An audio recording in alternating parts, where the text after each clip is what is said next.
Ya, halo guys, ketemu lagi. Kali ini gue akan coba menjelaskan tentang apa perbedaan half wave dan full wave pada power supply. Seperti yang kita ketahui, output listrik dari PLN adalah 50 Hz.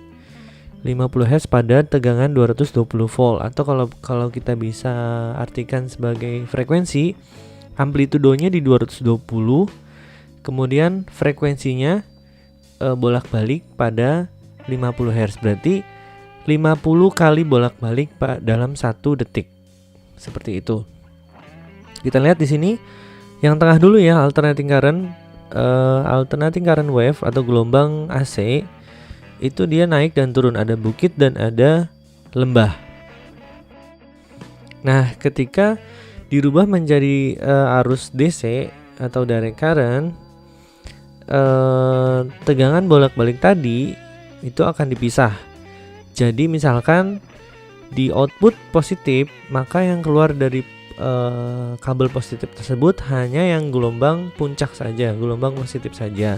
Kemudian yang di kutub satunya lagi, yang di kabel satunya lagi adalah hanya kutub negatif saja. Nah, itu nanti pengertian output half wave dan full wave kita akan lebih lanjut lihat pada gambar seperti ini. Lihat pada animasinya seperti ini. Oke, bisa teman-teman lihat di sini sistem half wave. Di yang sebelah kiri atas dan sebelah kiri bawah itu adalah gelombang sinusodial sine wave dari listrik PLN. Kemudian disearahkan hanya menggunakan satu dioda. Nah, di sini berarti di output yang positif tadi hanya tegangan positif saja yang dipakai, tegangan negatifnya diblok oleh dioda tersebut. Tapi karena dia menggunakan satu dioda, maka hanya setengah gelombang yang dipakai. Jadi dari 50 Hz yang outputnya hanya keluaran 25 Hz, setengah dari 50 Hz. Nah, yang satunya lagi di kabel satunya lagi yang di bawah, keluaran kumparannya itu outputnya full wave. Nah, seperti itu. Oke, half wave itu cocoknya untuk lampu ya, cocok untuk lampu, misalkan kipas,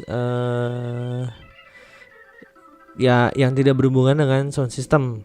Nah, kenapa? Karena kalau digunakan untuk sound system bisa dipastikan noise akan terasa sekali karena dia menggunakan setengah gelombang. Dan kalaupun menggunakan selain sound system itu juga harus menggunakan kapasitor yang bagus, kapasitasnya yang besar, karena kalau tidak besar maka lampunya akan flicker. Flicker itu nanti dia kedip lampunya, atau kipasnya muternya itu kasar, ada bunyinya seperti itu. Nah, itu untuk half wave. Jadi kesimpulannya, half wave kekurangannya adalah daya atau ampere yang keluar itu setengah, bisa dikatakan ya, setengah ampere dari kapasitas si trafonya. Kemudian noise yang dihasilkan pun besar karena tegangan ripple-nya atau tegangan naik turunnya itu besar ya, karena jedanya agak jauh, 25 Hz kalau diaplikasikan ke trafo tradisional, bukan SMPS. Kalau SMPS pun sama, dia noise yang besar, makanya ketika di SMPS dia ditahan dulu menggunakan induktor ketika output dari si dioda. Seperti itu. Kebanyakan SMPS dia menggunakan setengah gelombang ya outputnya. Kemudian ini full waves pakai CT ya, center tap. Ini menggunakan 2 dioda. Kalau teman-teman bisa lihat sini dari perbandingan kiri dan kanan outputnya seperti itu. Nah, yang CT kenapa dia full wave? Karena tidak diratakan karena tidak diblok dengan adanya dioda. Jadi outputnya full wave. Kenapa full wave? Karena dia ada 2 lilitan. Karena center tap ya, outputnya sekundernya, lilitan sekundernya dijadikan satu. Makanya center tapnya itu output gelombangnya dia double. Untuk yang lilitan pertama dan lilitan kedua dia bergantian sebenarnya, nggak akan nabrak juga. Oke. Nah, kenapa itu full wave dikatakan full wave? Karena ketika cycle pertama dan cycle kedua, oke gini deh. Cycle pertama diisi oleh lilitan yang pertama dan cycle kedua diisi oleh lilitan yang kedua. Nah, seperti itu bergantian. Jadi dia full wave dapatnya. Full wave di 50 Hz. Ini yang kita bicarakan adalah trafo tradisional ya, bukan trafo SMPS. Jadi kalau trafo tradisional dia langsung nyambung ke listrik PLN mengikuti dari frekuensi PLN langsung. Kalau PLN-nya 50 Hz, outputnya juga 50 Hz. Kalau 60 Hz dia ngikut 60 Hz. Berarti PLN itu juga punya batasan output frekuensinya di 50 sampai 60 Hz. Nah, itu fluktuatif, tapi nggak akan lebih dari 60 Hz, nggak akan kurang dari 50 Hz seperti itu. Di sistem full wave menggunakan 2 dioda dan center tap ini kekurangannya hanya ada arus pada center tap yang tidak diubah menjadi direct current ya. Itu doang sih masalahnya. Jadi kesimpulannya ampernya tuh ada yang berkurang di situ. Itu aja sih kekurangannya sebenarnya. Kecuali untuk meminimalisir ada ampere yang berkurang, maka dioda yang dipakai harus lebih besar ampernya atau ditambahkan si diodanya. Misalkan sini ada 2, makanya tambahkan 4 gitu. Tapi posisinya sama seperti itu, cuma ditambahin aja. Oke, ini full wave power supply tapi tidak menggunakan center tap. Nah, ini bisa kita lihat perbandingannya. Yang kutub positif, output kutub positif dia full wave positif saja outputnya. Kemudian di kutub negatif output dari dioda itu full, hanya negatif saja yang diluluskan. Yang positif di blok. Begitu juga sebaliknya yang tadi yang positif. Nah, seperti ini. Ini kelebihan power supply seperti ini. Ampere yang dihasilkan itu sama dengan ampere yang dihasilkan oleh trafonya. Jadi tidak berkurang. Tergantung juga ya.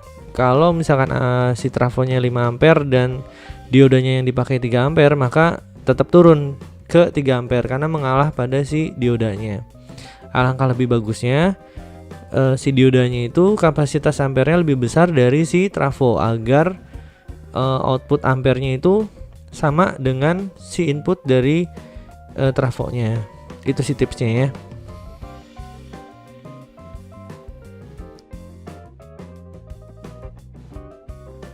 Kemudian yang terakhir ini full wave menggunakan center tap. Nah, ini penyempurnaan dari yang center tap yang awal tadi yang full wave hanya menggunakan dua dioda. Di sini menggunakan 4 dioda. Bisa kita lihat center tap tetap dia tidak disarahkan karena dia bertugasnya sebagai ini ya, center tap. Dia netral sebenarnya. Sebagai titik netral, dan kemudian yang kutub positif di outputnya hanya positif saja. Tegangan negatifnya di blok, full wave, full di 50 Hz, tidak ada yang terbuang. Kemudian yang kutub negatif dia hanya meluluskan tegangan negatif dan yang positifnya di blok sama dia. Ini kelebihannya sama seperti yang tadi full wave yang tidak ada center tap-nya. Ini ampernya itu dayanya sama persis dengan yang dikeluarkan oleh trafonya. Dengan catatan si diodanya itu ampernya sama dengan atau lebih dari si trafo. Misalkan trafonya 5 ampere, maka diodanya menggunakan 5 ampere atau lebih. Kalau kurang dari ampere si trafo, maka output trafo akan berkurang tergantung dari diodanya. Seperti itu. Oke. Ini ada eksperimen sedikit ya. Eksperimen dari half wave dan full wave menggunakan 2 dioda. Oke, sekarang kita akan coba yang full wave half wave dulu. Nantinya kita akan coba half wave dengan menggunakan satu dioda saja. Di sini gue menggunakan trafo 500 mA aja, yang kecil aja untuk percobaan sih.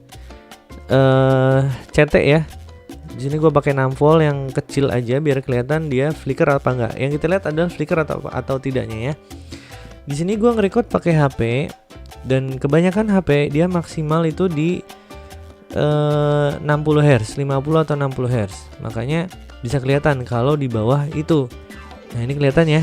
Kelihatan flicker nggak? Kelihatan ya. Berkedip. Nah, berarti dia frekuensinya di bawah 50 Hz. Apa yang terjadi kalau di situ ada dioda satu lagi yang sengaja gue tempel, sengaja gue solder di trafonya, tapi kagak gue ini pasang ke kaki satunya. Kita lihat tempelinnya. Nah, ketika ditempel tidak flicker, ketika dilepas dia flicker. Nah, ini yang dimaksud dari half wave dan full wave. Ketika dilepas dia menjadi half wave. Ketika ditempelin satu diodanya lagi, dia menjadi full wave. Nah, seperti ini. Kalau untuk diaplikasikan ke sound system, alangkah lebih baiknya menggunakan kapasitor agar tegangan ripple-nya hilang, supaya noise-nya hilang. Semakin besar kapasitansinya semakin bagus, semakin noise nggak kerasa. Jadi itu tekniknya ya untuk power ampli yang ngedengung gitu, yang noise itu. Coba cek dulu kapasitor untuk power amplinya, apakah kurang besar, apakah kapasitasnya berkurang. Nah, seperti itu. Oke, thank you for watching ya. Terima kasih udah nonton. Jangan lupa like, share, komen, dan subscribe-nya ya. Thank you.